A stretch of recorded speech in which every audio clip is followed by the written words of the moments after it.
વલસાડ જિલ્લાને અડીને આવેલા સંઘ પ્રદેશ દમણ તીનબત્તી પાસે આવેલા દુબઈ માર્કેટ સામે આવેલી દ્વારકાધીશ કલેક્શન, દ્વારકા કિડ્સ અને કુમકુમ કલેક્શન નામની દુકાન તસ્કરોએ નિશાન બનાવી હતી। તસ્કરોએ દુકાનના તાળા તોડવાની જગ્યાએ દુકાન ઉપર લાગેલા પતરા ખસેડી ત્રણેય દુકાનમાં તસ્કરો ત્રાટક્યા હતા। દુકાનમાંથી કપડા ત્રણેય દુકાનમાં મૂકેલા રોકડા રૂપિયા 70,000ની ચોરી કરી ગયા હતા। વેપારીઓ દુકાન ખોલવા આવતા ત્યારે દુકાનની અંદર જઈને ચેક કરતા દુકાનના પતરા ખસેડી તસ્કરો દુકાનમાં પ્રવેશી રોકડા રૂપિયા અને કપડાની તસ્કરી કરી ગયા હતા। વેપારીઓએ આજુબાજુની દુકાનના વેપારીઓ અને સ્થાનિક અગ્રણીઓ અને દમણ પોલીસને ઘટનાની જાણ કરી હતી। દમણ પોલીસે તાત્કાલિક ઘટના સ્થળે પહોંચી દુકાન અને આજુબાજુના વિસ્તારમાં સીસીટીવી ફૂટેજ મેળવી આગળની તપાસ હાથ ધરી છે। દુકાનદારોએ દમણ પોલીસને દમણ વિસ્તારમાં નાઇટ પેટ્રોલિંગ વધારવા માંગ કરી છે।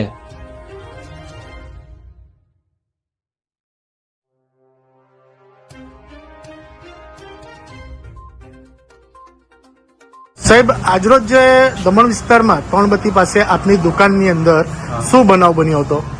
મેં સવારના 8:30 વાગે દુકાન ખોલી છે।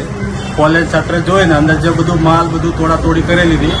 ગલામાં પૈસા બી નથી હોતા, મારા પાસે ગલામાં હતા, બધું માલ બી લઈને જબલા ભરીને જતા રહ્યા। પતરા ઉપરથી તોડીને અંદર ઘૂસી ગયેલા હતા અને માલ બી લઈ ગયેલા છે બધા। પોલીસ દ્વારા કયા પ્રકારનું તપાસ કરવામાં આવ્યું છે? આવ્યા 2-3 વખત આવ્યા, ઇન્કવાયરી ચાલુ છે બધું, તો એક અમારા પ્રોસેસ ચાલુ છે। બીજી મને કોઈ જાણકારી નથી મળી। આપના શંકાના આધારે આપે જે સીસીટીવી ફૂટેજ જોયા છો એ સીસીટીવીના આધારે આપને કોઈના ઉપર શંકા ખરી?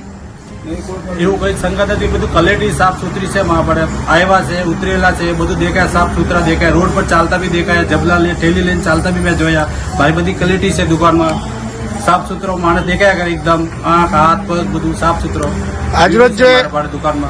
આજરોજ જે બનાવ બન્યો એ બનાવને અને સીસીટીવીના આધારે એ તમારો કોઈ કસ્ટમર કે ગ્રાહક તરીકે અગાઉ પણ આવ્યો છે આપની ત્યાં? નહીં, એવું કઈ નથી સાહેબ।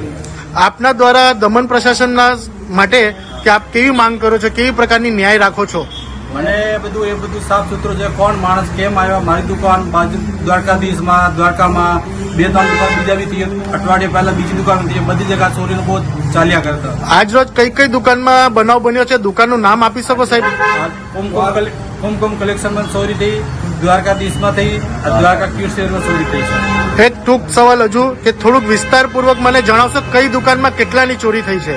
મારે 35,000 ગલામાં પડેલા હતા કુમકુમમાં, અને દ્વારકાધીશમાં 22,000નો કોઈ હિસાબ હતો, અને દ્વારકા કિડ્સમાં 5,000 કેશ હતા, બાકી 12,000 ગૌદાના ડબ્બા એ બધા લઈને તોડીને જતા રહ્યા। આપ સાહેબનું પૂરું નામ?